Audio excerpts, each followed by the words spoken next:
Hey everybody, it's Bust with Battles with Bust number 192.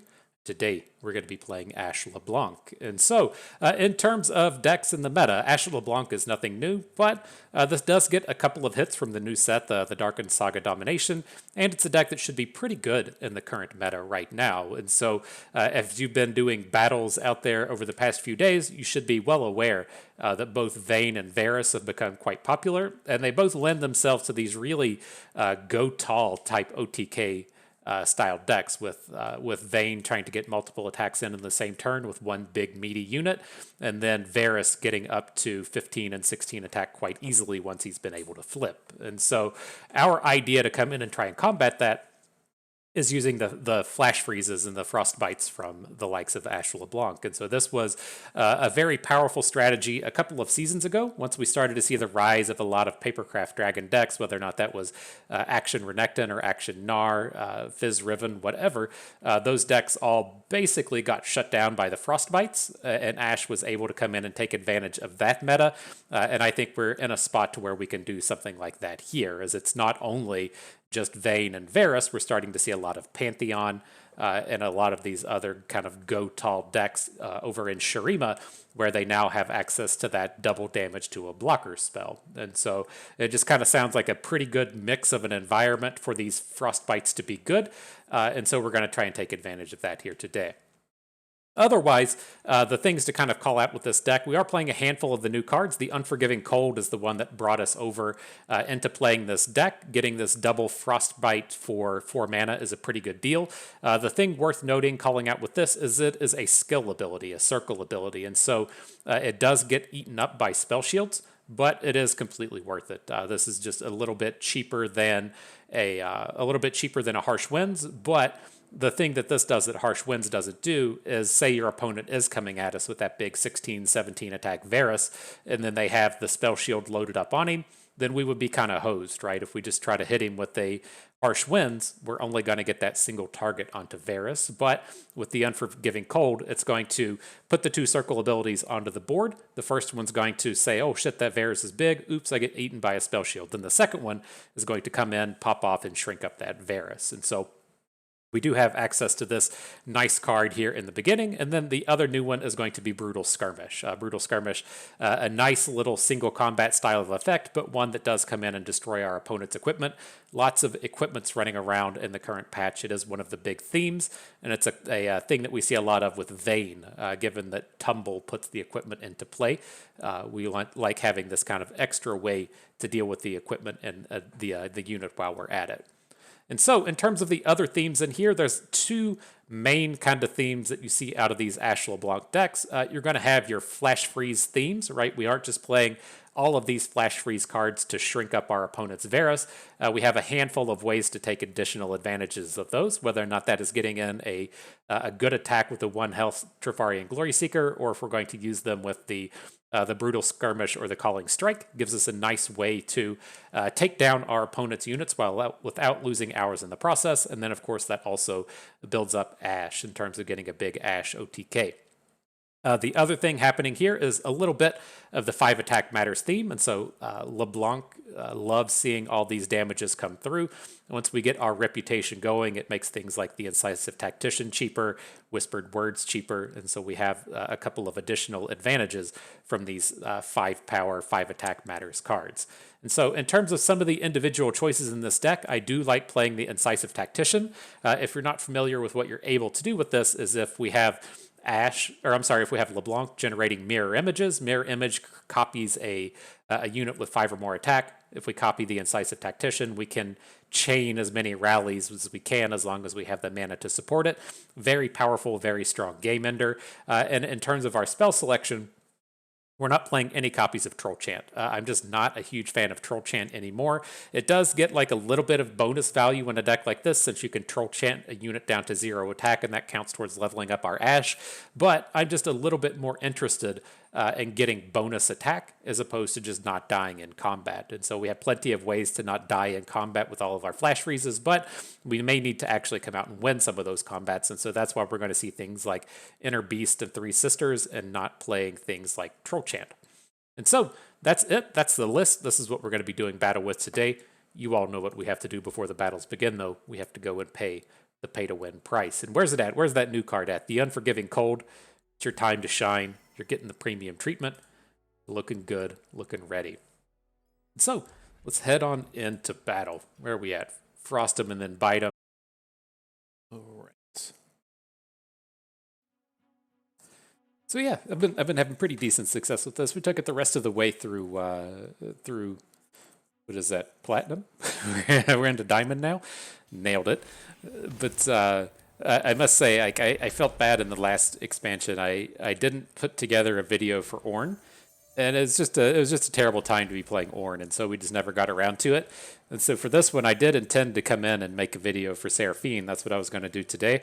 And I got to play in the decks and just hated everything about them. And so I don't suspect we're going to be playing Seraphine anytime soon. I'll keep a look and a watch and see what other people are playing to see if something maybe turns up as interesting. But I doubt it. I doubt it. It's just as you know, for my love of Legion Rearguard, you can't just be like, oh, this guy. I can tell with this guy, he's going to go from playing Legion Rearguards to playing Seraphines and having this this big value package in his deck. Just no, you can tell he's not going to do it. Nobody comes here to watch me play control decks anyway, so it's not a big surprise that Seraphine's not going to see a lot of play here. But I tried. I most definitely tried. I tried to brew around with it and didn't like anything. I tried it with the back alley bar style decks and didn't like any of that either. And so it was just something that didn't work. Wasn't in the cards, if you will. All right, but let's get our brittle steels down. Murder this board a little bit. Opponent's all out of mana, so we don't have to worry about anything. Looks pretty good. It's kind of wish we had the the spell mana generating item back instead of the quick attack, but it's okay. It's not that big of a loss. Here it is.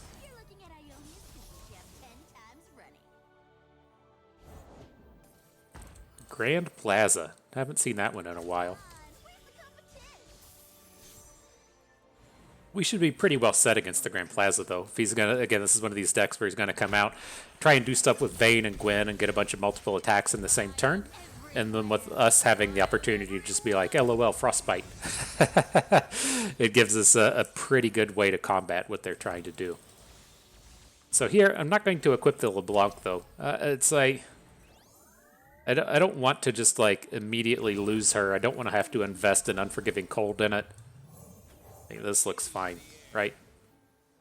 Say fuck off, Gwen. Now she does get like a couple points of Harrowed here, but it's not enough to take down LeBlanc. He has 2, right?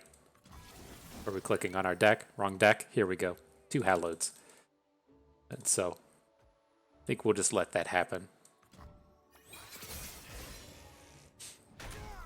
Do need to spend some of this mana now, so combat real onto LeBlanc is okay. A little bit awkward, but a little bit awkward in terms of our mana spend, but I think we're still fine. Where are we at with reputations? Where are you at with this incisive tactician? We can try and pop off with him next turn. Okay.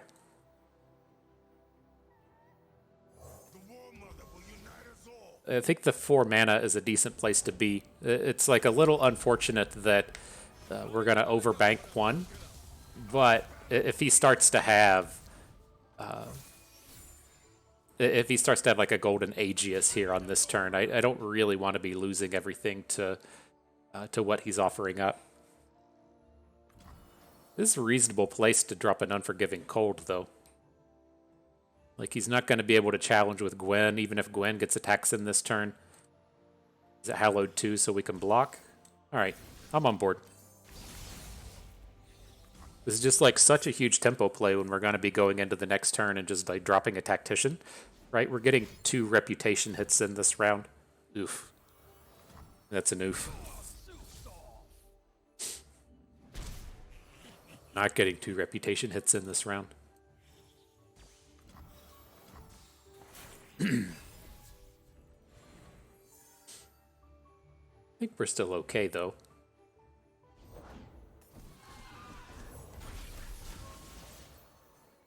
So you have dumb scout thing. This thing is huge. You got quick attack on it? Oh boy. Okay. Few earn the right to call themselves Trifarian. Can stop a little bit of it with the Ice Veil Archer. I was gonna say I bet LeBlanc goes down, but we're still reasonably well set up for next turn.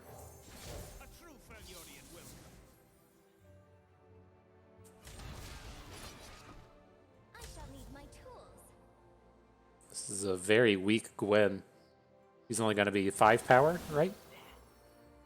It's probably not worth the risk. We can throw the Hearthguard in front of her, but if that goes wrong, we're going to be in a real bind. So we'll just wait. One stitch at a time, we'll make something totally new.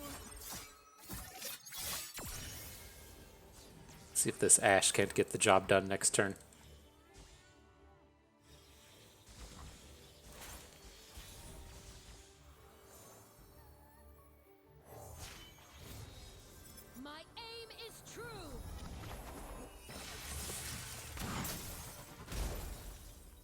All right, ready to attack.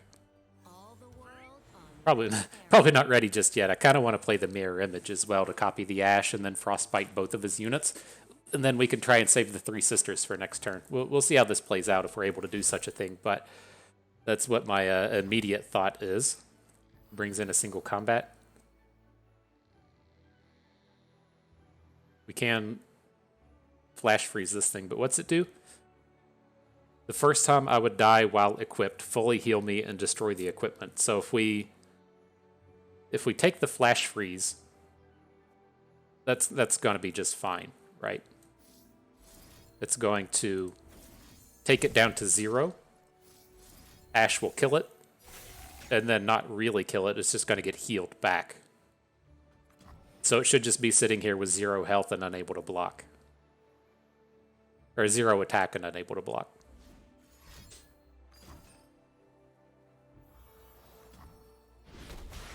Alright. Don't feel like that did what he wanted.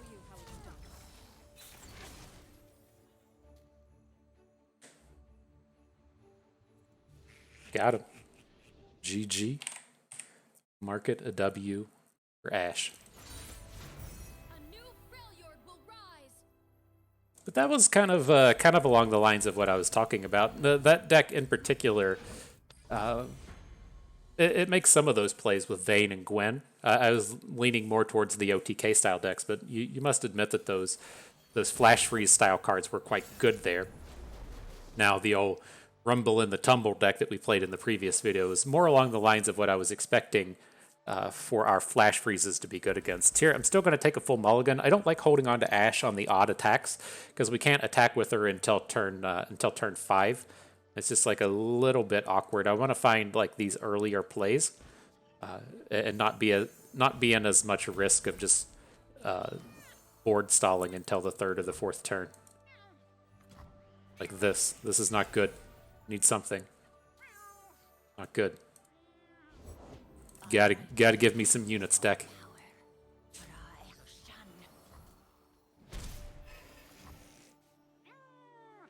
Anything. Ice Veil Archer, don't even care. Trifarian Glory Seeker, you sound good.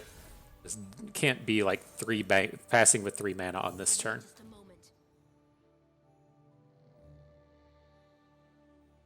Very real chance he just passes back to us here, though, which is not terrible. Good steel and a good future.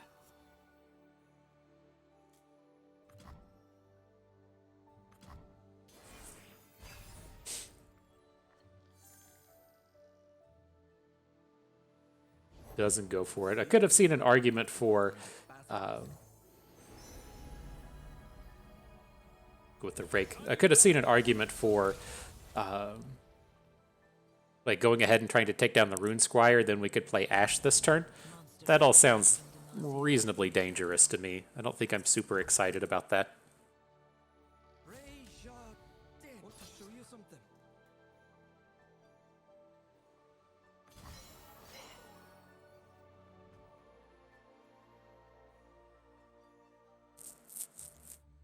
How much do we care about this? Like, the thing I'm looking to do is I want to get this scout equipment onto our LeBlanc.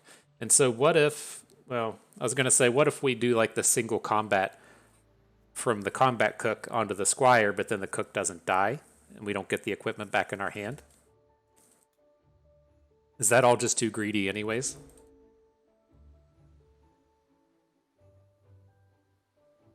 That's probably too greedy.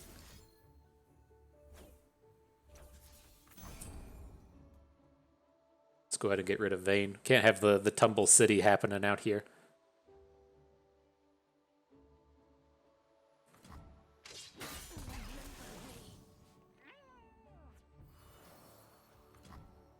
All right, and then I wish we could be like a little bit more clever on this turn, right? I want to go with the Inner Beast and then stance swap into the 1 damage AoE, but you know, once we play the Inner Beast, he doesn't have the opportunity to add a bunch of shit to the board, and so let's at least come in and get this clear. We should hopefully have a good combat cook attack after this. He probably wants to be playing something like Rumble this turn, and so if he's going to play Rumble or Riven, he's not going to be super interested in blocking our combat cook, but we could hopefully kind of force the issue.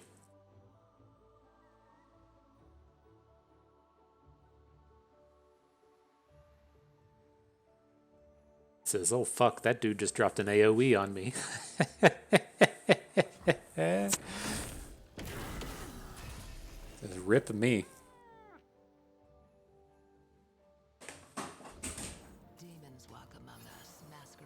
All right, got some cats out here. Interesting, Vayne. She does not seem good in this space. Maybe that's all he has. I mean, like a combat trick here is fine. Sharp sight would be meh, but the other combat tricks are all good. Yeah, riposte is... Excuse me, riposte is very expensive. Now, the other thing to take note of with this board, we talked about the Unforgiving Cold and it being a circle ability earlier, right? So if Rumble is the perfect opportunity to talk about this stuff here. So if he plays Rumble and we want to get through his spell shield with circle abilities like the Unforgiving Cold, it's going to eat up both, right? But Ice Veil Archer is not a circle ability, right? I'm trying to move across. If you don't know what I'm talking about with circle abilities, we can see it on, say, LeBlanc. What Mirror Image would be. This is just... Well, I guess LeBlanc's not the greatest option, but at the end of the day, we can play our Ice Veil Archer, target this Rumble, and Rumble will get it'll eat through it won't get spell shielded because it's not a circle ability, not a skill ability. So he just picked up his Rumble. He played the draw 5 power or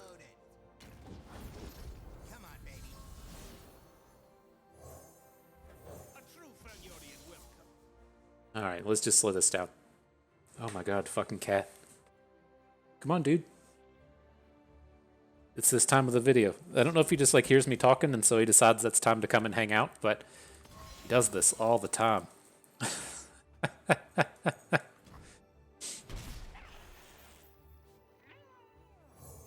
than my arrow? I think not. All right, let's get Ashe down. I don't worry too much about him trying to interact with our Ashe, right? Oh my god.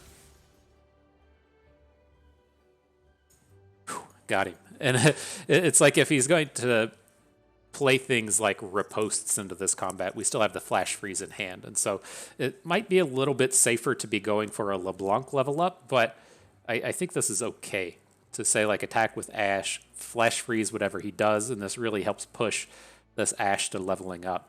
Then next turn, we're going to have this double flash freeze for his Rumble. We should be good to go. He does have this, high-powered Risen Rider in hand. He discarded it to Rumble last turn, but I don't think it's something we need to be worrying about. Curious if he tumbles his Rumble right here, given that he's got the tumble in hand.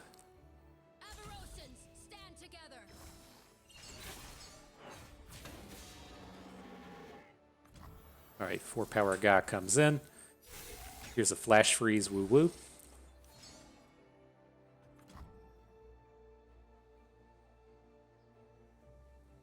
We should have some pretty good attacks in this next round as well. See how he spends his mana, but right, tumbles just don't matter anymore at this point. His rumble's been dealt with. If he doesn't add units to the board, then we're going to have this flipped Ashe and he won't have any blockers. The thing to worry about is if he does have, say, like a riposte in hand. When we make this attack with Ashe, we flash freeze the Vayne, and then he riposts onto Vayne and she gets those bonus stats and gets to attack, or gets to block, but it doesn't seem like that's the way he's going about it. Chef 10 times running. So we should get the Ashe flip in this combat, right? She's got 3 of 4 at the moment. And if he doesn't add anything, Vayne's the one that's going to get shrunk. So his block with the Fallen Rider won't kill Ashe. And he's just trading with these other two. To serve the greater good. About to reel it in. Alright, bringing it. Aren't we, bud? I'll lead Got this little kitty friend in here. Get him on. He wants to be on the internet. Hang on. He says, "What up, everybody?" Wasn't a fan of that, but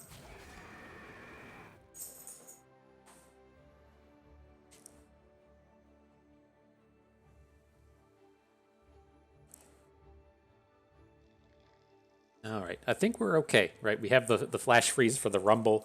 If he wants to like go all in with the Riven Sword, we're pretty good in that term. It's the only thing that worries me here is we did spend that Ashe flash freeze, right? We could have played this a little bit slower, but if we're not attacking this turn, it seems like we're going to have a lot of trouble actually coming out and winning the game. Can't just sit around forever.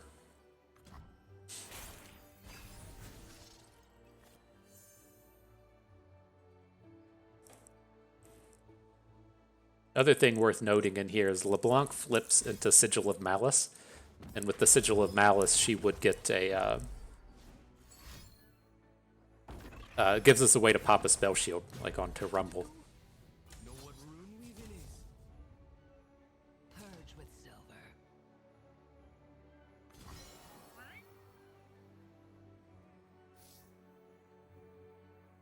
All right, so unfortunate thing here, it's going to put the 1 down to protect our Ashe, and it's going to pop the spell shield on Rumble.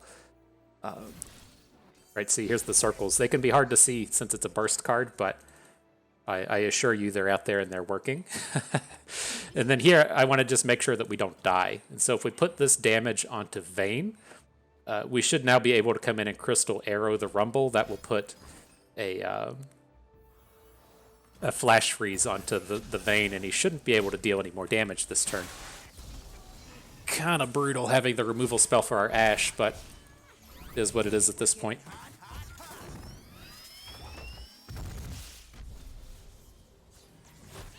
Guess I'm the bait.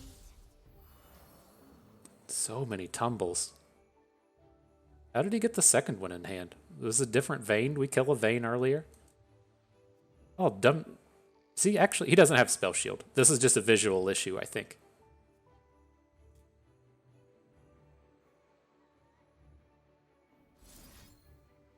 Make sure we still get a card in hand. Okay, we do. He should. Oh, he does. He does get it when he flips. Oh, that's bonkers. All right. Well, I guess we're dead. I think I've run into this before. That was, I don't know. I don't think we played this one right. I mean, it doesn't seem right to hang on to that flash freeze. Again, like I think if we just sit around and wait forever, we're just going to lose the game. But that's always so awkward with Rumble. We were just like a little bit off in terms of getting our spells down properly. Boo.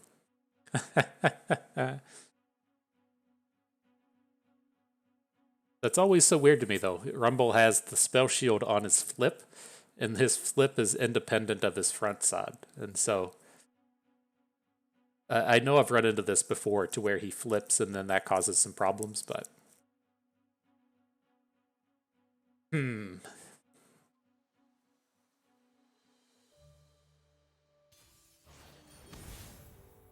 all right, who are these dumb champions?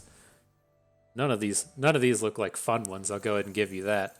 Is this Star Guardian thing? Jinx? Alright, maybe it's not maybe it's not terrible. Alright, let's hold on to LeBlanc, see if we can't find a 2 to go with her. There we go.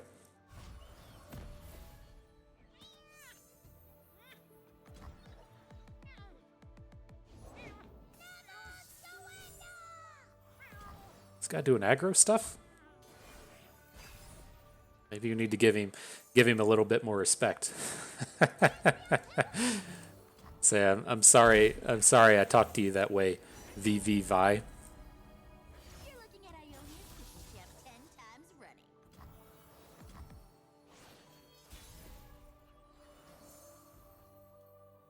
Places to go, people to be.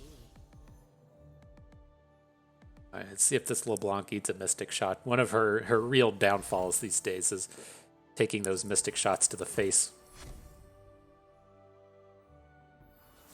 Alright, we're going to attack with everybody. The one way that we can hopefully protect LeBlanc here is going to be losing the Hookmaster and then putting the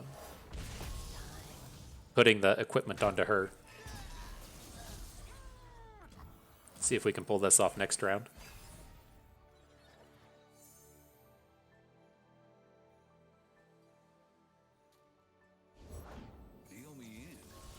Bringing in the Steve. You got it.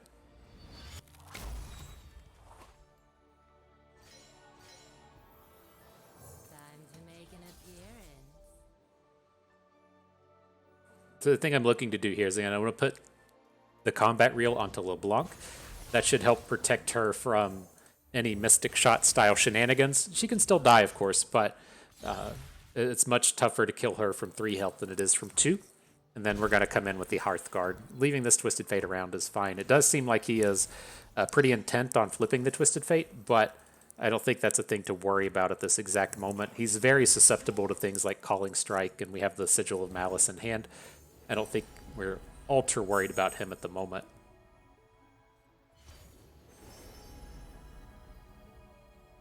Rather be sailors, but this looks fun too. The big boy. Our banner will lead the way. Oh dear, oh dear.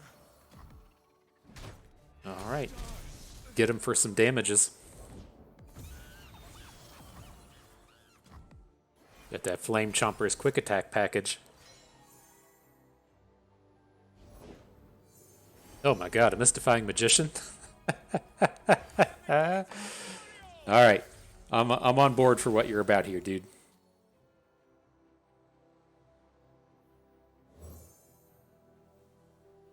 It looks like this Flame Chompers is going to come in. There's just not a lot we can do about it. I think we need to be striking down the Stellacorn, and then we'll Sigil of Malice, the Twisted Fate, and see if that's enough to get into the next turn. I don't want to, like, super risk the Twisted Fate killing us, but... Or the Twisted Fate flipping, but you don't have to give up on everything.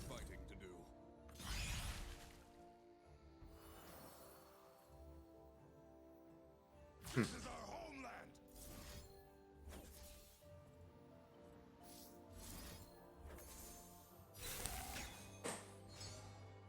All right, well, I'm very interested in getting this LeBlanc flip. We get the free kill onto the veteran. That seems pretty good. Really surprised why I didn't come in with the Flame Chompers, but gets us pretty close to a lethal now. I am everyone.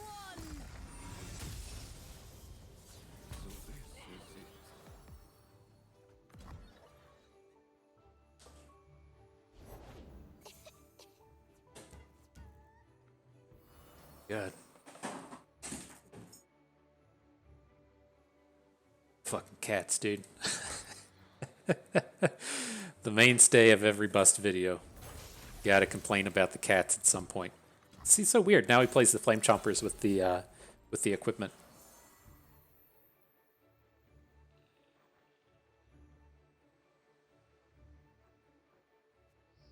All right, so I do believe this was a bug that they fixed to where when we copy this LeBlanc, she now has the equipment attached to her.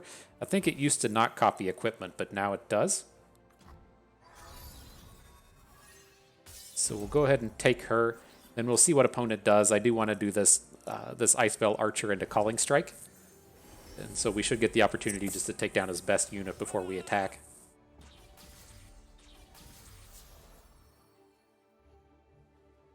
Oh, she didn't copy. I thought that's how it worked now. When it says summon an exact ephemeral copy of an ally, I thought it was supposed to copy equipment. Maybe it used to, but it wasn't supposed to. I'm not entirely certain, but something has changed. Nice to meet you. I'm Isla.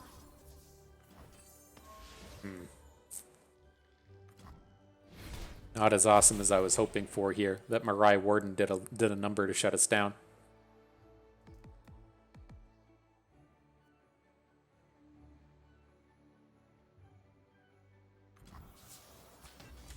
What a treat. All right, well, if we want the double LeBlanc cards, then we need to... Surprised to see me. We only get one? Why do we only get one? Oh, it's going to reduce the cost. Okay, gotcha. But this is fine. I don't want to attack our Hearthguard into these 1 health units. We can try and clear those out in a little bit. Maybe we'll get a good block, whatever. But attacking into these Mirai Warden units is not the way to best use our Hearthguard, especially when we've got this Trifarian Assessor in hand.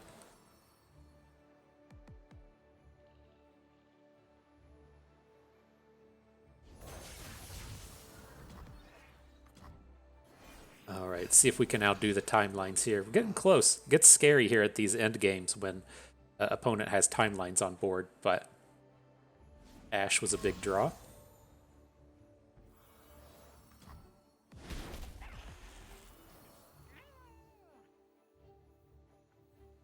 I'm just going to draw 2. I don't think we need to be too greedy here, right?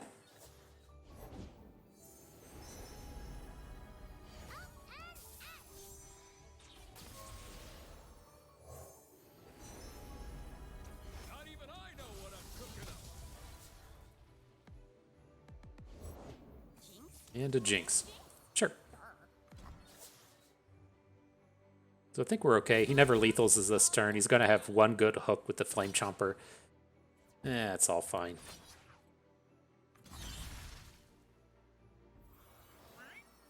I know a challenge when I see one. Let's see what you've got. Okay.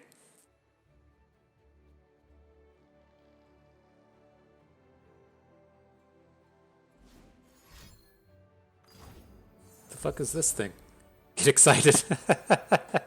I'm not used to these new arts. Sure. So the only thing I worry about at this point would be opponent having a that dude where he discards his hand and then gets to deal 3 damage, right? That could be enough to come in and take down our Ashe, but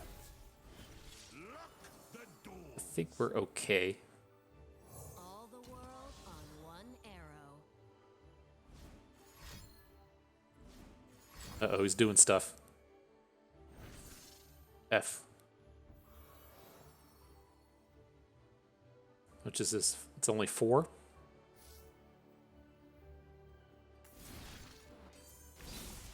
Alright, I'll take that flip. My aim is true. It may not be enough, but we might as well fight for her survival for the turn. We don't really have anything else going on.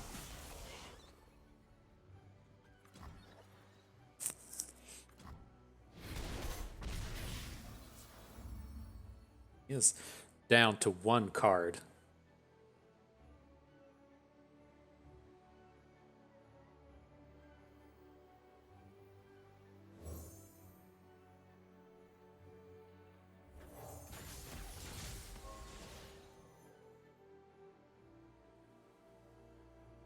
Not technical 1 card. He's gonna sleep with the fishes and the harpoon, but only 1 card to potentially interact with us on this turn. Oh my goodness, are you kidding me? That was the one we were worried about. Wow. Oh, that's frustrating.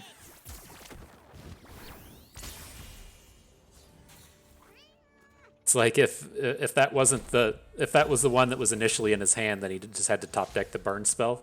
So it's just kind of frustrating to have things go down like that. We can at least hopefully like stall a bit for this next turn, but yeah, that was some good draw in there, Twisted Fate. Not bad. You pick up the crystal arrow, so he needs to do some kind of opening. We don't have any way to really stop it with our hand right now, but we have at least a draw in the whispered words. Just wait up. Captain's orders. Bullet to the face.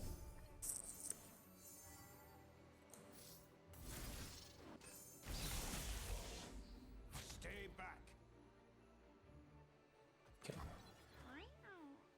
Still really hurting though. We've lost all of our champions up to this point. I need just a moment.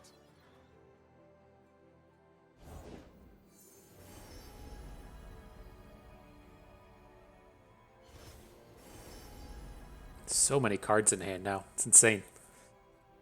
Oh boy. Okay. You can fix anything with anything. I'll prove it.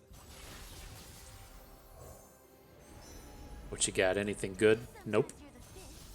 Sometimes you're the bait. Let's see what we can do. There's an argument that we maybe should have hung on to that mana. So that, like, how are we going to win this game? It's going to either be with an Ashe or with an Incisive Tactician. But I think we can, like, play all of those. But the idea with this is that, you know, if we need to draw the card with the Crystal Arrow next turn, then we would still have a little bit mana to work with, to where this Hookmaster's probably not going to get a lot done. Hot on the trail. But we'll see. We'll see what turns up.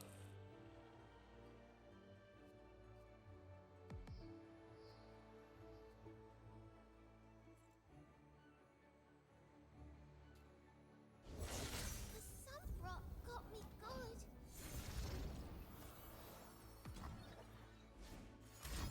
All right, Death Rocket us down to 3.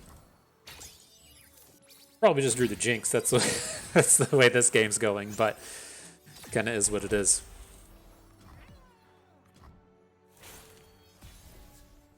Got to pick up something good, wasn't it?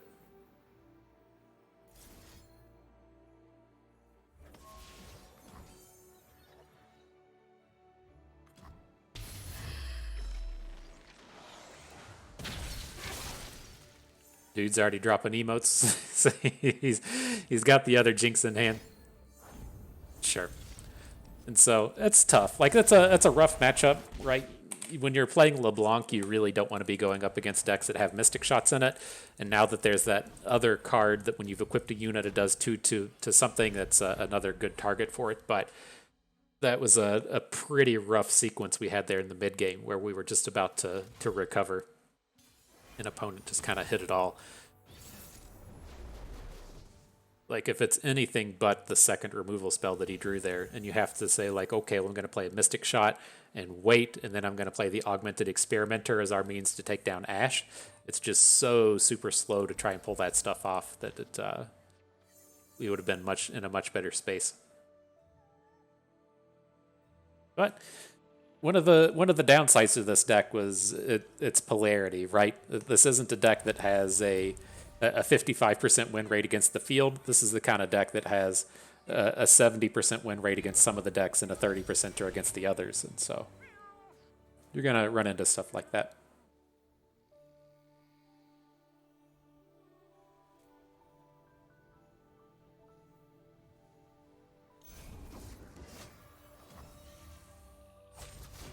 All right.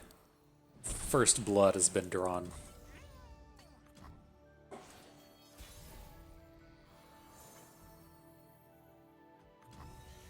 Let's see, I think the only reason to add the Glory Seeker here is so when we roll around to next turn, we can play a second Glory Seeker and then just not miss out on the mana.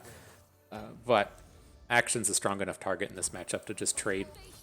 He, of course, gets the better end of the deal having the Warlord's Palace on board, but our hand doesn't do anything. So we'll have to be like a little bit more careful with our next Glory Seeker. But I think it's safe to just still come in and take down Action. Sharpen the blade, secure the kill. All right, so a little bit unfortunate for the Glory Seeker. I don't want to be spending flash freezes this turn. Like, this is definitely not a high-powered unit in the Forsaken Bakai, so let's just go with the Combat Cook, see if we get a good one. Not particularly strong. He's going to need the Pan of Pain to survive these combats. And we'll see if opponent adds anything. I could see an argument for just going for a bank on these turns, but it's probably not worth it. The big shaped stone. All right. Everybody's squad is down.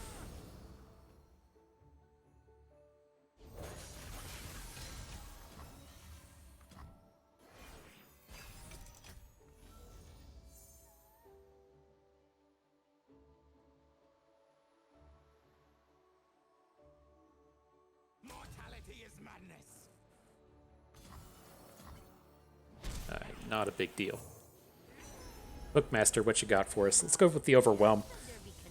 One of the stronger ones for us. We get to slap it on an enraged Yeti. It's been a while since we've seen you, my friend. It's been a while.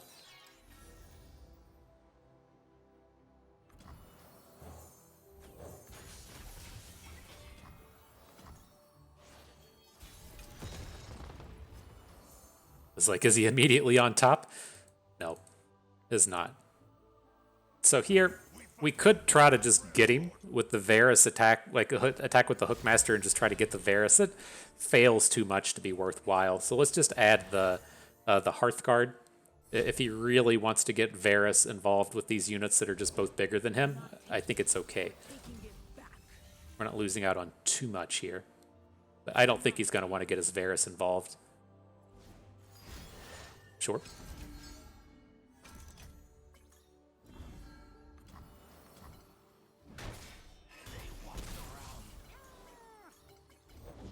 Gonna find a gift for an action, right, Arda?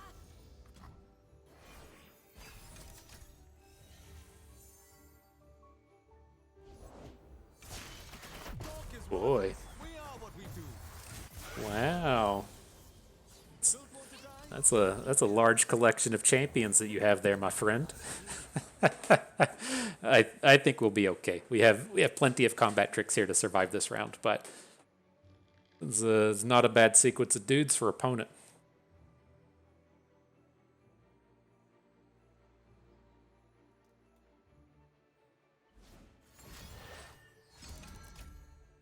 Your will crumbles easily.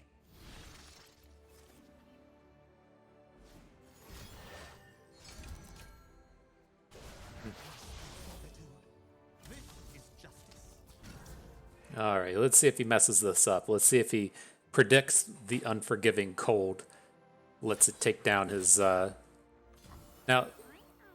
the thing I wish you could see was what's going to happen with the burst spells. I think action should get hit with the unforgiving cold, right? Because they're both 4/3s, but he costs more mana, so he should get hit instead of the dark enthrall. Watch me be wrong, but all right, we got him. You're up, Chumbucket. It looks pretty solid to me. Uh-oh. Sorry, friend.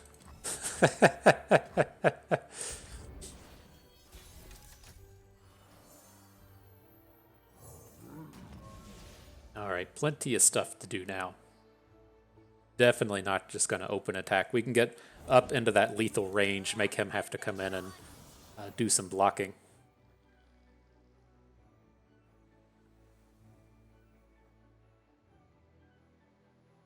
How much overwhelm do we want to go for this round, right? We can Inner Beast something and then pick up the overwhelm stance. I think that's what I'm leaning towards. Let's start with putting the fish whack onto LeBlanc. Just see what happens. He's got that one card left in hand.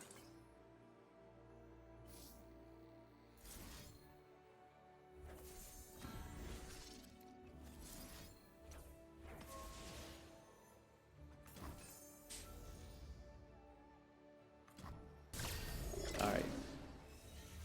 That should be a lethal. He can quicksand out of this, but that would be his last option. My move.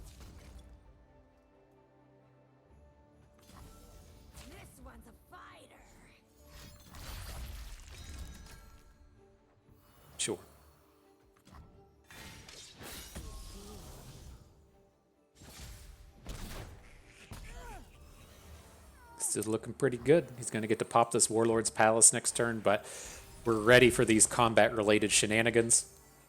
Drew another unit. Perfect. Drawing good, my dude. Drawing good.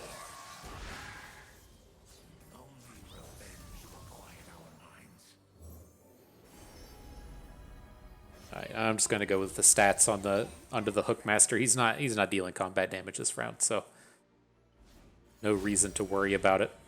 Oh, I guess he can deal combat damage this round. He's not gonna have lethal combat damage.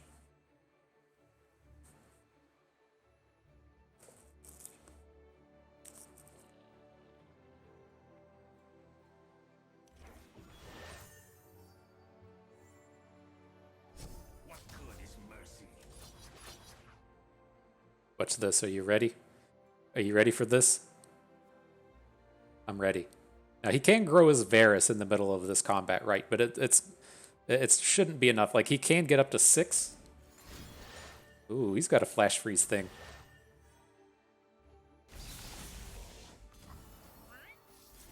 Everybody has a flash freeze thing.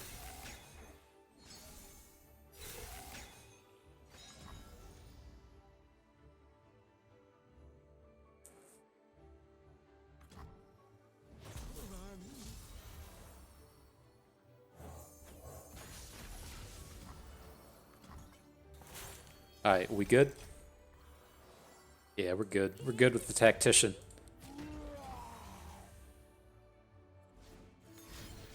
Oh my gosh, that's scary. He just takes the damage, though.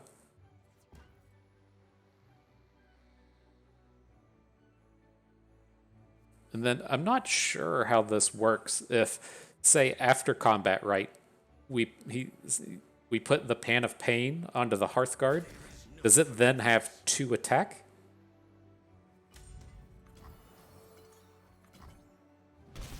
Huh, we're about to find out. Right, but the idea being we're going to put the Pan onto the Hearthguard. He does get he has 1 attack. Also, he has neg 7 is what the thing is. Okay. Gotcha. We got enough now, though. Interesting. So I'm not sure if I've ever seen it come up. I'm used to things where it's just like it persistently sets it to 0. Not the case here. This says it gives him -7. So I gotcha. I see what's happening there.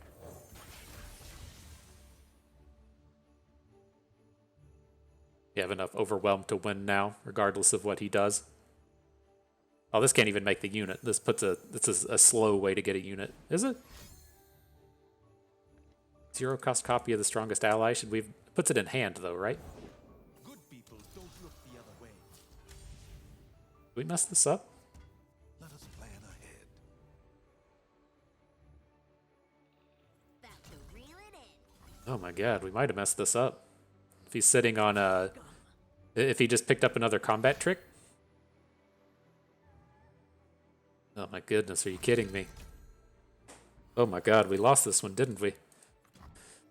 I guess we should have attacked. Shouldn't have played the Overwhelm thing, right? That gave him the opportunity to draw off the Warlord's Horde. Oh, that's brutal. That is brutal. We have waited so long, Solani. And now peace is just moments away. All right, let's keep trying. Let's see. I don't know how much Overwhelm damage he has here. 7 + 4. That's 11. We can. He has vulnerable hooks though. I think we're safe from death. Yeah. I don't feel like we deserve this one, even if we get it. We should have just gone in when we had the 3 attackers into 2 blockers and no cards in hand. We got cute playing the Fish-a-Whack, and that let him activate the Warlord's Horde and draw a bunch of cards and get out of that mess.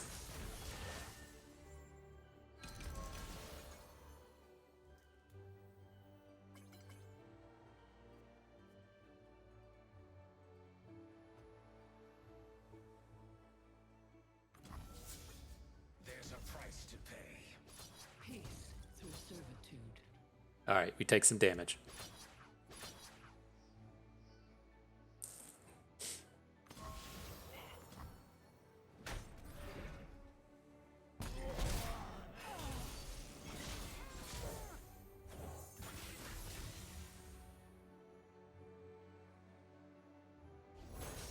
Are you all ready to try this again? Do you think do you think we can win this one? Do you think we can do it?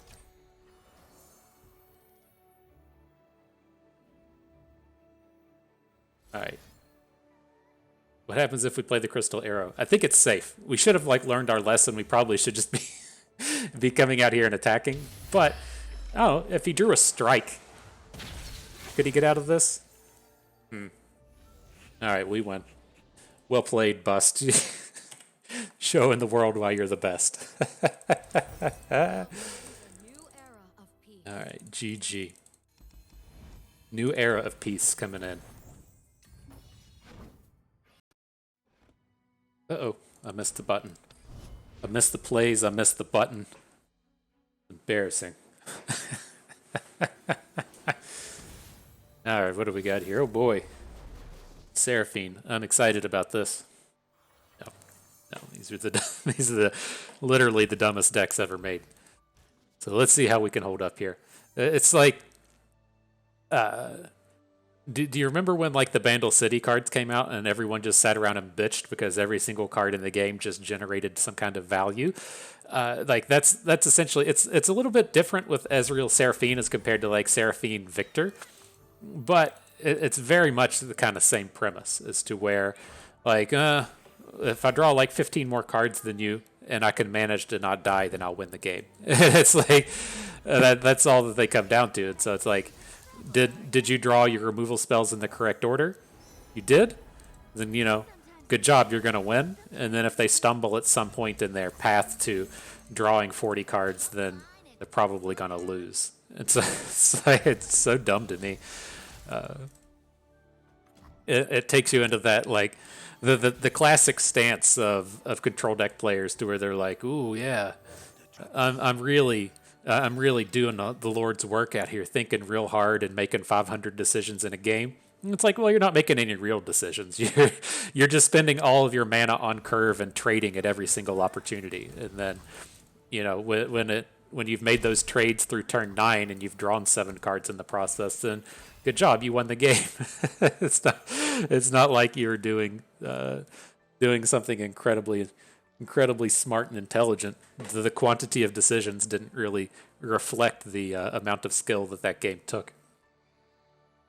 But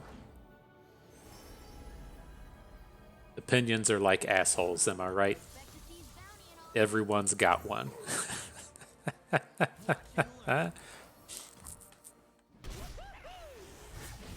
All right, let's see what happens here. He's going to drop this Mystic Shot.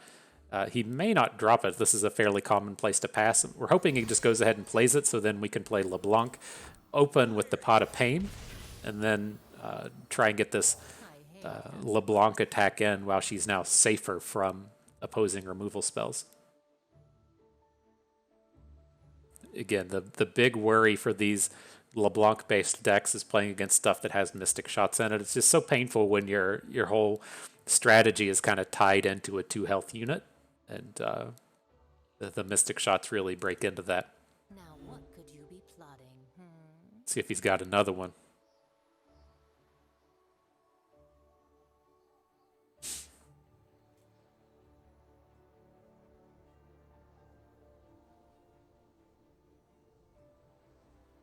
It should be very straightforward. If you have the Mystic Shot in your hand here, you're just going to play it. If you have the card that does the 2 separate points of damage, you're going to go ahead and play that one as well. All right. Interesting. Still going to bring in the Pot of Pain. This is probably an opening into a Scorched Earth, and we're just going to be out the 2 mana now, but we don't have a lot of follow-up plays this turn anyway, so it doesn't feel horrible.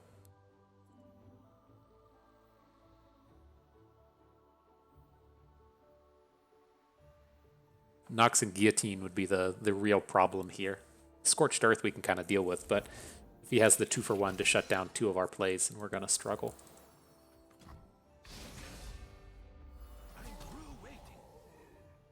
You're up, Chumbucket.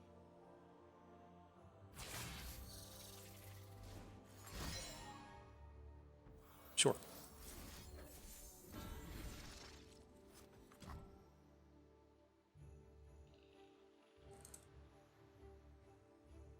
Oh my god, let's make some more decisions.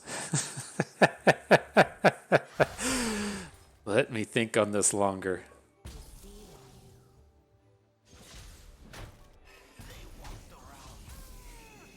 Alright, up to 4 targets on Ezreal. We can't play our Pot of Pain twice? That's silly.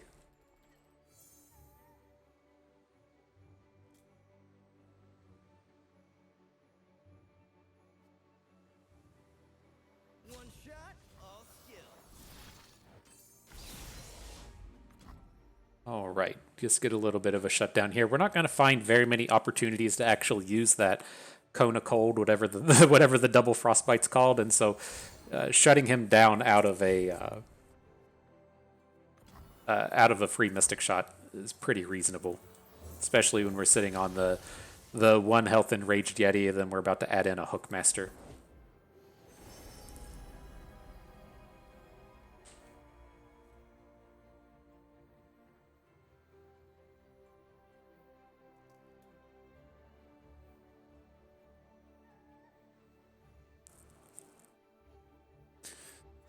Whew, all right, good job.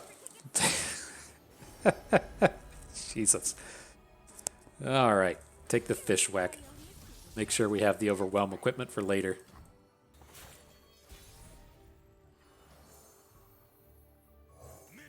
There was a there was a lab, not a lab, whatever labs were in Hearthstone, a tavern brawl. There we go, as to where.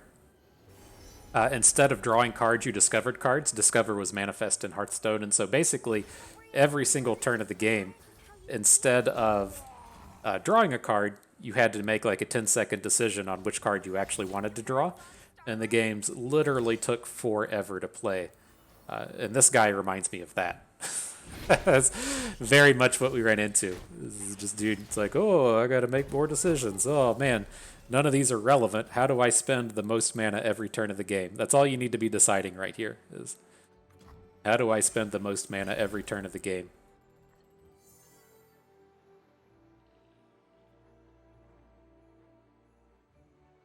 I don't miss. All right, you got one. We're getting real close to that reputation. I don't want to spend it this turn. Let's take a draw 2 now. See if we can't get a good open attack next turn.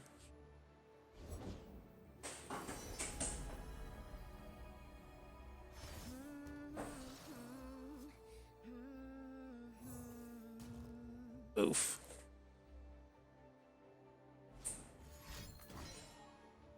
Mystic Shot in. You got it, dude.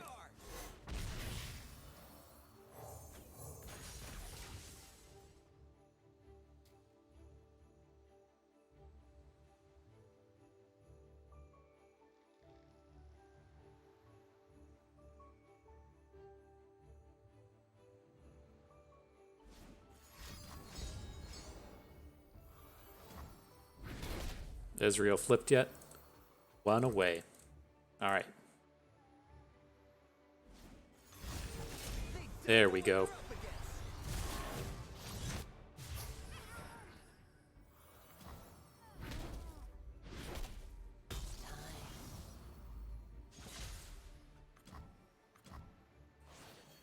We'll get a 5 power strike some point today.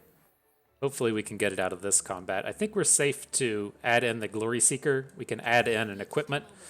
That'll take us down to 6 mana. Assuming somebody strikes this round, then we should be able to recall and go in it again. Stage amp. All right, let's jam. Probably don't have time to go for the equipment. Biggest fan. Okay, bye. Hi, Millie. I'm your biggest Oh. fan. Okay, bye. I mean, he's played most of the 1 and 2 cost removal spells at this point. Let's try and protect our good stuff. Oh my god, we got to sit through more manifests. I'm so excited about this. Oh my god.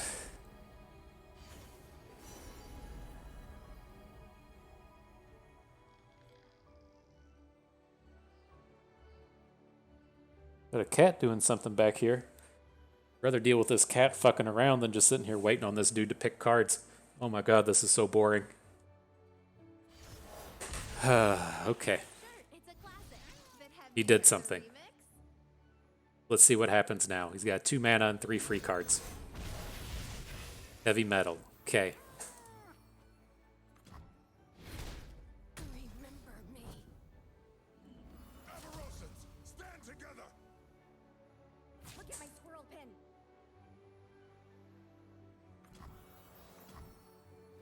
I'll catch the next act. Alright, you get some moon weapons. Sounds super exciting.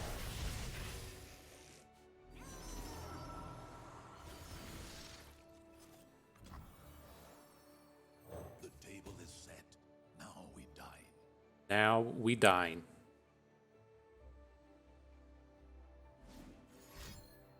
Probably the 3 damage when take down our Hearthguard. Oh my god. It's like we win this game like 3% of the time. It feels like we're close enough that we just can't concede. I'll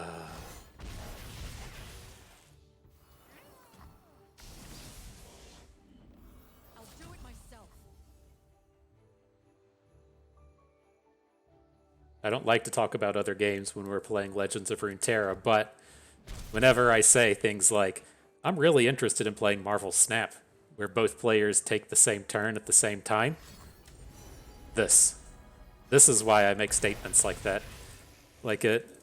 Alright, this is done. This is done. Wow. Never getting that 11 minutes of my life back. It's so painful. I'm sure someone out there enjoyed that.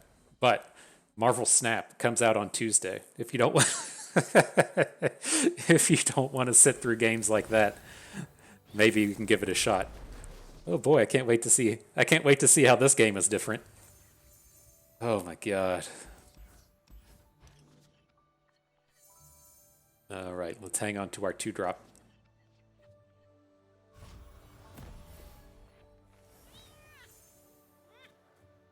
Probably not playing it on turn 2. Save it for the Calling Strike combo, but we'll see how we're feeling, see what we draw. I need just a moment. All right, let's scare him. He's real scared right now, isn't he?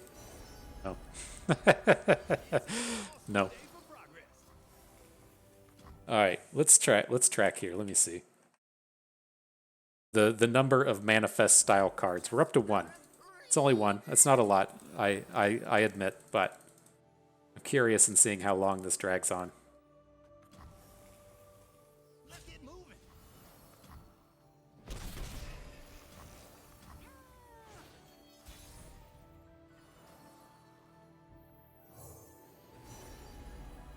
All right, we'll pick up the Fearsome. Pretty reasonable chance the Combat Cook can attack without getting blocked here. True mastery begins with humility. Carries on. Good job, bro. Uh-oh. Is he going to have a combat trick? Sure.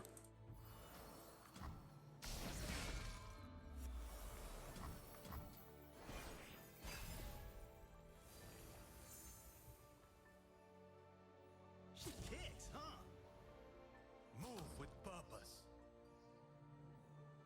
All right, well, we have to spend like some amount of cards this turn, right? This just goes too poorly if we don't.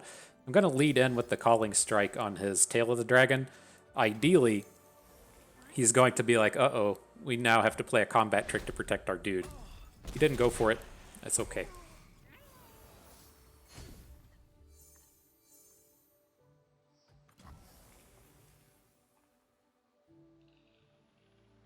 It's okay, I tell you. That fated day is never far from my thoughts. Seeing him drop Master Yi on the turn he's not about to attack when we have the Challenger on board.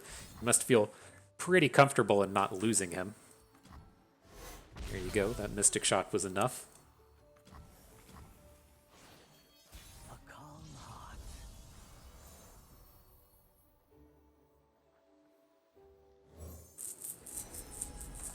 And a pretty weak board for us now. Heavy contenders out here. These Ice Spell Archers aren't really doing the work.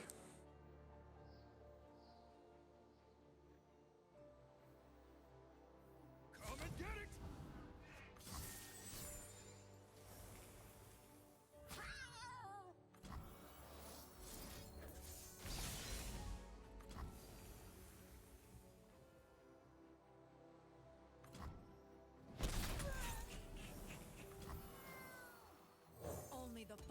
serve.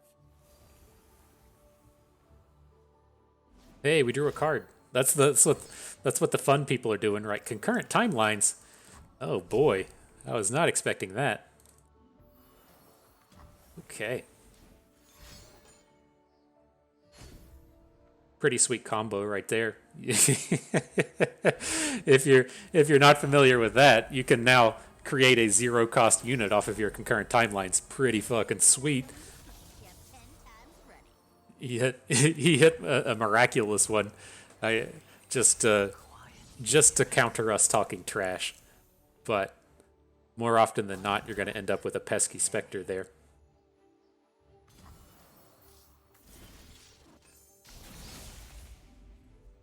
Plenty to go round.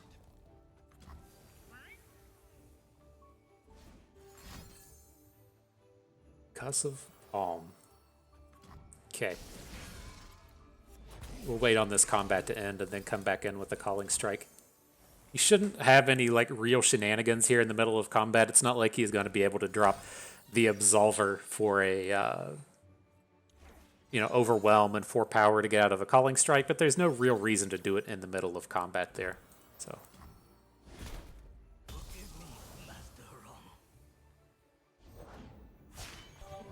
That was great. the Seraphine. Now Sure. let's really bring it. Let's change the world. I'm a little worried. We're not quite able to get wide enough on this board to do some nasty shenanigans. We don't have Ashe. The Tactician is our kind of way out.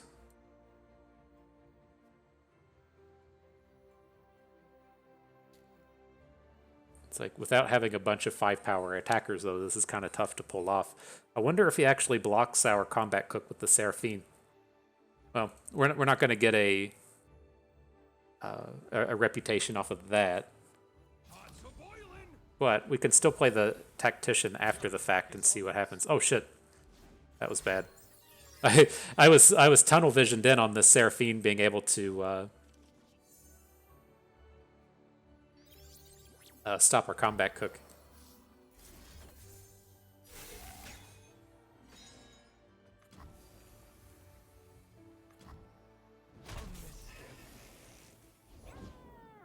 Ideally would have just attacked with everyone there.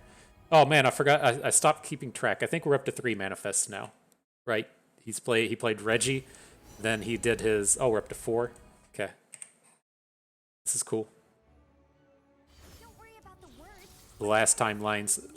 He's got some equipments out here too. I've definitely lost track of how many manifests he's been able to pull off. I love just sitting here waiting on the thought process to happen. I love it. It's the highlight of my day.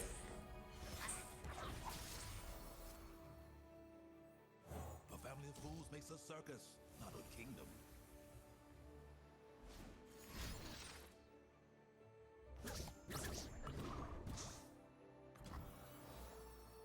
Back to reel it in. All right, here comes the squad. Not worth my time. I hate traffic.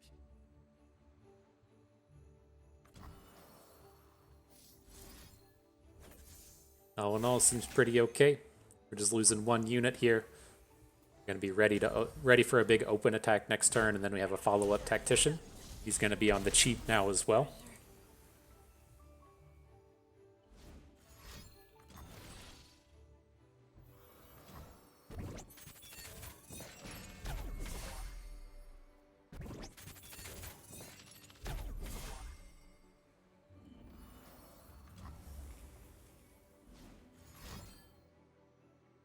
That's not bad.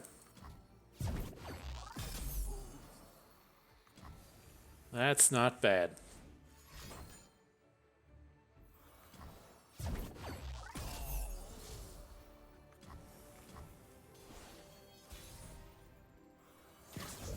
All right, so I mean, I think we're just kind of limited in this turn. We just have to add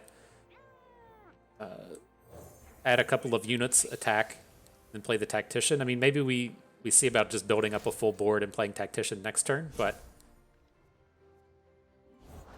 gotta get something going.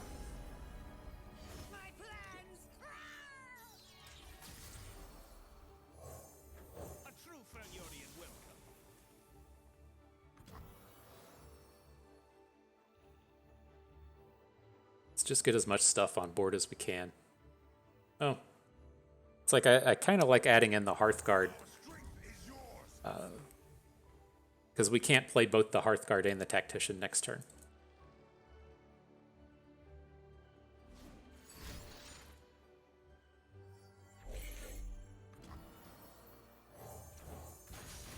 All right, ready to eat a concussive palm. We should have maybe put the Fearsome onto the Trifarian Assessor just to kind of spread out our damage a little bit. But we'll see. I checked out of this game about 5 minutes ago, so let's see. Let's see what happens.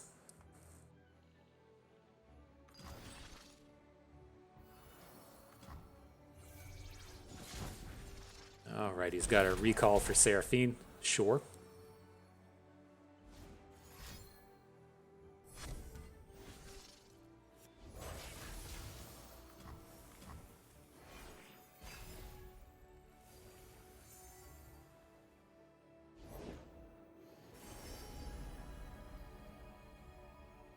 Just out of reach. History forgets, but the Black Rose remembers. All right, and then I will add LeBlanc. We've got the sweet combo here between the Tactician and the LeBlanc. If we have enough damage, we can get the flip and then get the mirror image reduced this turn. I have to do the math. We got like 6, 5, that's 11, 4 is 15, and then 8, 4 would have been 1 damage short, but wow. It's like one of those things as to where I know that different people enjoy the game in different ways, right? Some people just want to play Cast the Champions. Some people want to pull off the biggest combos. Some people, like ourselves, just want to play aggro decks. Some people like to just sit around and make 100 pointless decisions and play control decks all day. But man, those matchups are just not satisfying for me whatsoever. I just have no desire to play games like that. It just, I feel like there's a lot of games to where the back and forth is what's important. It feels like you're both, interacting with each other and you're both playing a game together. But when you play these like Seraphine decks, it doesn't feel like you're playing a game together. It's just like, okay, your opponent rolled a dice. They hit a relevant card. That relevant card now gets to kill your units. Great.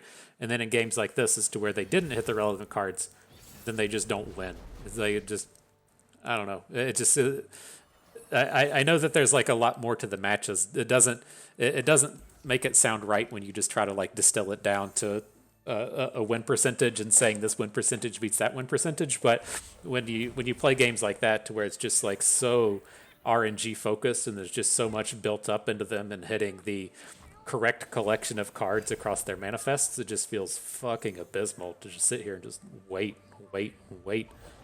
Hope you don't hit something wrong. Ooh. Gets me pretty close to just shutting the game. But we'll make it. We'll get our way through here. We'll make it to the end of the day. We at least aren't playing against those stupid decks in this match. And then I hope people realize, like, once you go and look at the win rates and they're just abysmally terrible, that people will just quit playing the deck for the most part. But I get that we're here in the beginning of the season and people want to play with the new cards and stuff. And that results in a lot of Seraphine being out there. But here, didn't block on the previous turn. I want to get our damage in with the Hookmaster. I'm not worried about this deck's like little points of chip damage. I'm worried about them hitting us with the big overwhelms, the Sejuanis, the Renekton's, the Ruin Runners. And so we can just take that little bit and then hit back with our overwhelm with the fish whack.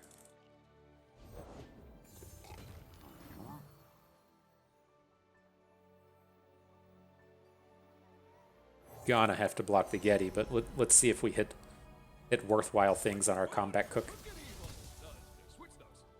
Not quite. We could have taken a Pan of Pain to prevent a bunch of this damage, but ew, that wasn't getting prevented anyways.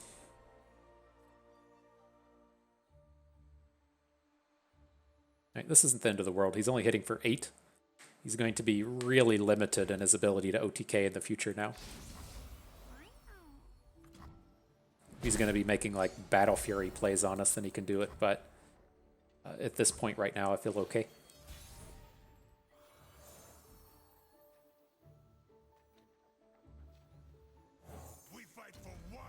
Let's just see how interested he is in trading, right? If we're going to go into this next turn Ew. Was not expecting Scar Maiden Reavers to come down. But we're pretty good at this point at shutting down his game plan, and so I don't worry about this board too much, as long as we have the capability to play our combat tricks.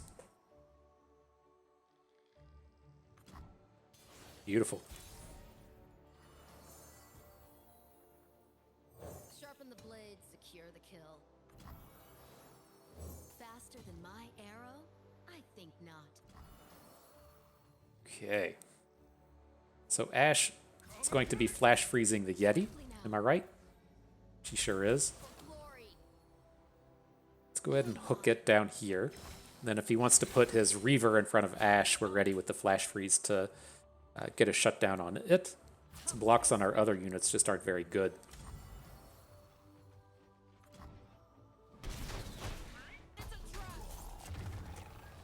Cool.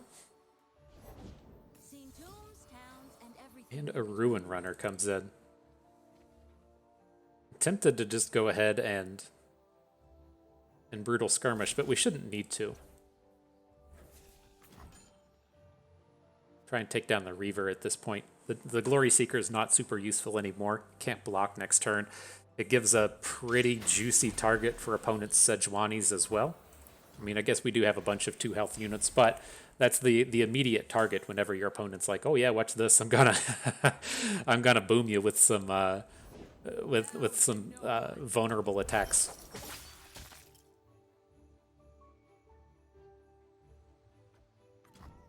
All right, well, let's just keep passing. that's the name of the game today. Scared of a fair fight?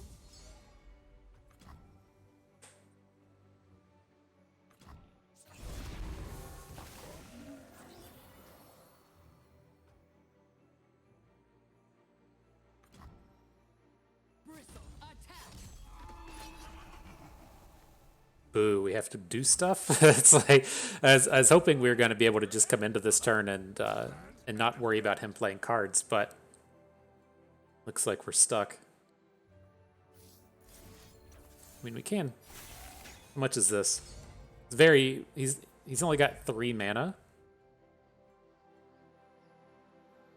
so I guess he could, if he has a Shaped Stone. That's not enough. Like, if he has a double damage plus a Shaped Stone, it's not enough. I think we're okay just to take this. He's going to need, like, 3 combat tricks to kill with the Sandstone Charger.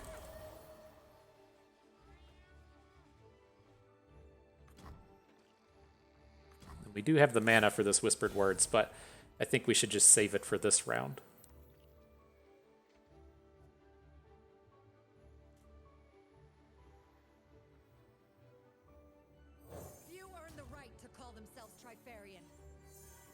That all looks pretty good. Gonna find a gift for an action. Right, So this is another one of these spaces to where we're not like guaranteed to have a lethal. We can attack and then he can have a combat trick and he can get around what we're trying to do. But I think getting a 3 freeze on this turn should get us pretty close to winning. So I'm going to add in a Hookmaster. Just take the highest damage one here in the Shepherd's Authority. 10 times ready. And then, I think we're okay. I'll lead us to victory. I kind of wanted to slow back on that, given that if we had the extra mana, we could have cast some other spells, but that was if we were attacking with our 3 mana bros. Like if we were trying to play a Calling Strike and a Flash Freeze in the same turn. All right, so again, he can block here, right? He can put a Battle Fury on a dude and throw it in front of something. And my playing with this deck, I've done a bit of playing with the Shurima deck. They tend to not play any meaningful combat tricks. It's like they might have like one. They typically just play the Troll Chants and then Battle Furies. They might play 3 Sisters, but there's not like a ton of tricks to have to worry about in this spot. Although I do think more and more people are going to start playing this this Unforgiving Cold.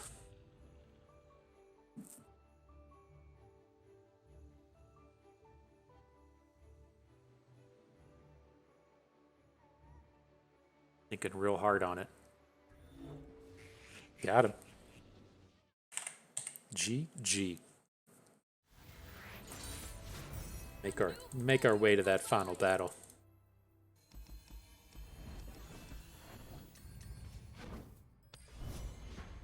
I hope it's Seraphine. I can't wait. I can't wait to see. I can't wait.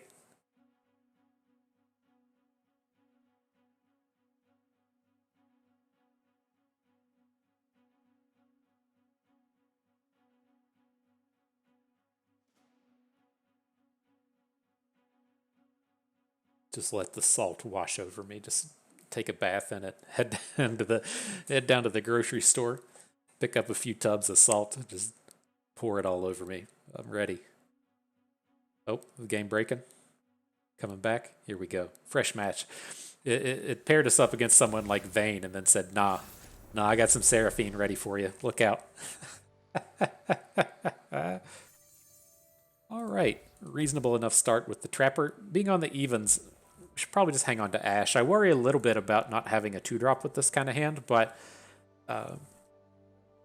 opponent shouldn't come at us like super aggressive to where we're actually worried about his early damage. And so if we have to bank through the first 2 turns, it shouldn't be the end of the world.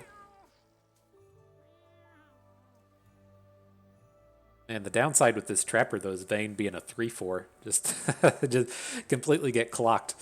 You have one card that comes down and puts arguably the best card in the set and Tumble into your hand. Gives you a 3/4 unit on the back end. With this guy, we get a shitty unit in the top of our deck. Not even on the top of our deck, just somewhere in the top 3.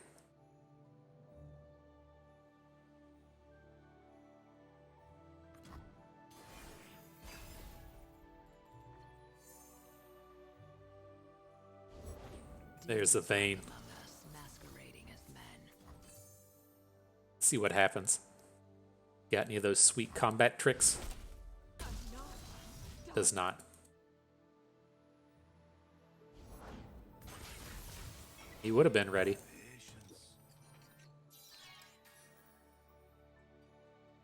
Just going to take this damage here. We've got the Brittle Steel in hand to give it a cheap and easy flash freeze. We've got this Ashe for this turn.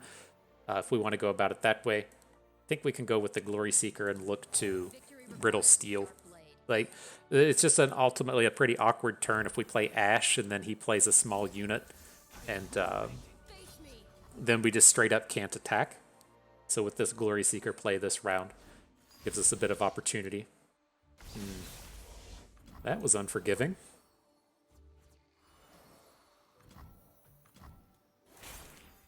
Yeah, everybody gets flash frozen. A greater power lurks beyond darkness. This stuff, I don't think we care about any of it. How bad is Tumble with this? Makes it a 4 power attack? No, he doesn't have the equipments yet. Our strength is yours. A servant of the dark. It calls. Interesting. Is he really just trying to get the equipment back into his hand? It's that valuable to him? This is our homeland. Sure. I'll give you that. Like, I can't imagine he's really excited about tumbling this Fnatic and putting the Aegis onto it. It sounds kind of horrible.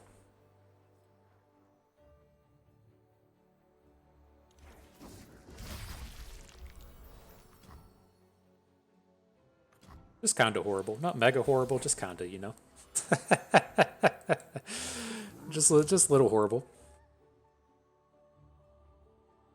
All right, let's give him a chance to spend some of that mana, though. We're going to follow up with Ashe. If she dies in combat, it's not the end of the world, but we'll get a free flash freeze hook with the Glory Seeker. Then we have all these big boys hanging out on board. I think we're in a pretty decent spot.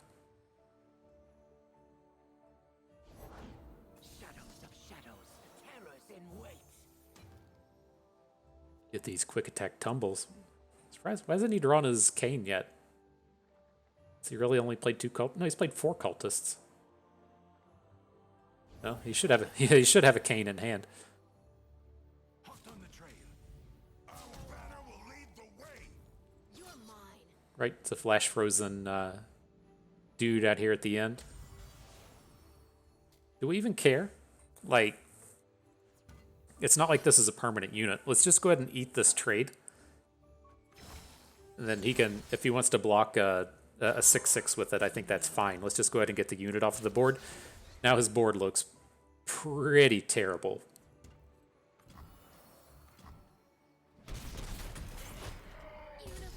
We're reputationed now as well for these cheap tacticians. I think we're in a pretty good spot.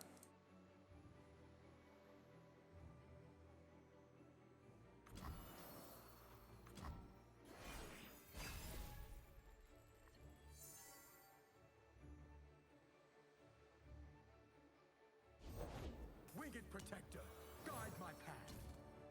All right, ready to attack. You're gonna tumble this dude? You're gonna tumble the Zealous Ranger Knight? Put these sweet equipments on him, give him +1/+1? Ooh. I thought about this deck. I thought it sounded terrible. So my thing with this is, with the Zealous Ranger Knight is that let's say in our hypothetical that you can attack and give your team all of this value. That sounds really nice and good. Or you can win the game. And so I'm sure you Seraphine players out there are like, oh yeah, give me that value. But the thing I would prefer to do is just to come out and outright win the game. And so that was kind of my feeling, right? And so you can be putting like Rumbles and Gwens and Orns and whatever as the kind of tumble unit, or you can use like the Night Ranger. And I'm going for the winning play.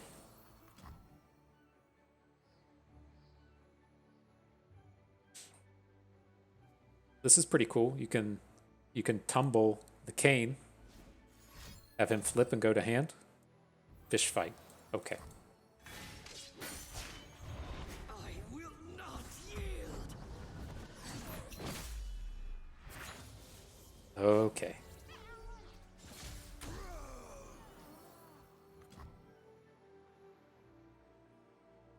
They will fear my name.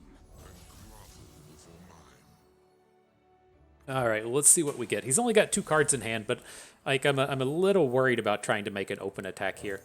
So the Iceville Archer is lethal as well. Let's go ahead and spit out a weakness thing onto Kane.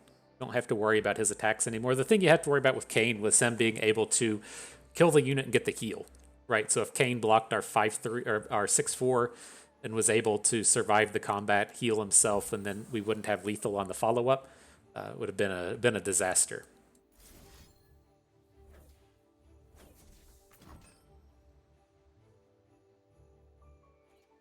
Blow up them equipments while we're at it.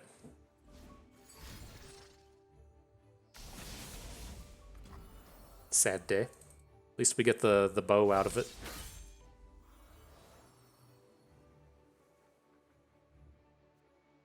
It says I don't have any equipments anymore.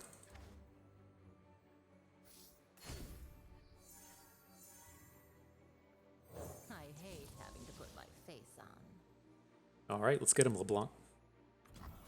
What a treat.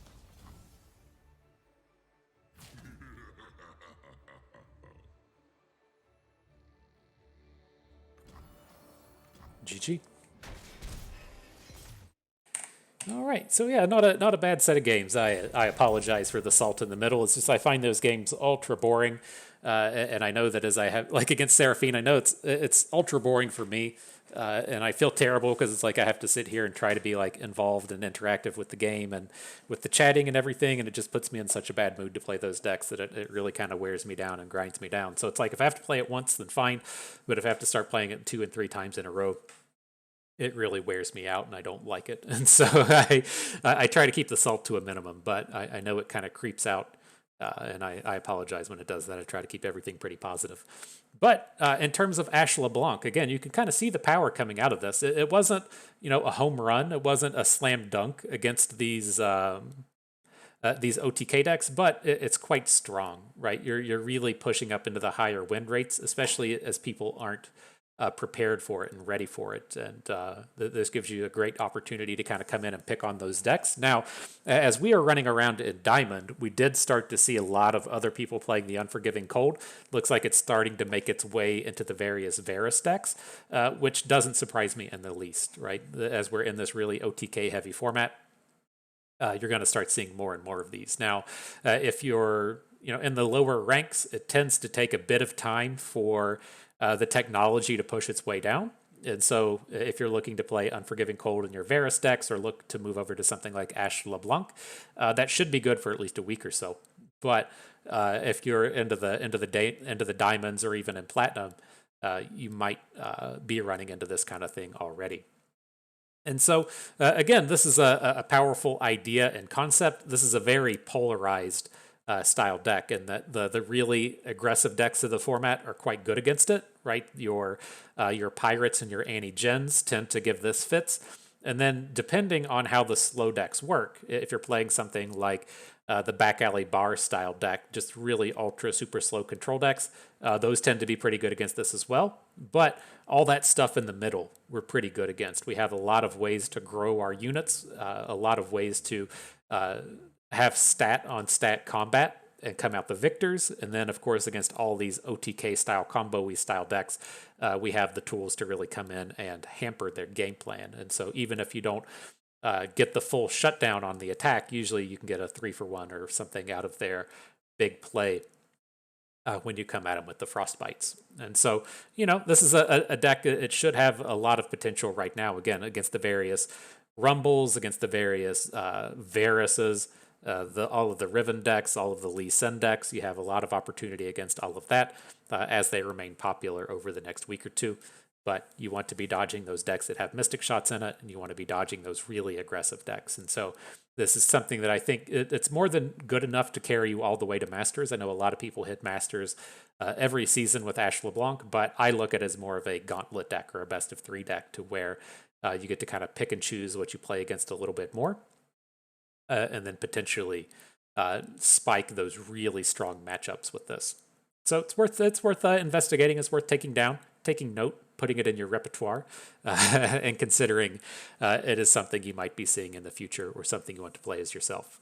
But that will do it for us today. Hope everyone enjoyed the video. I hope your colds are no longer unforgiving.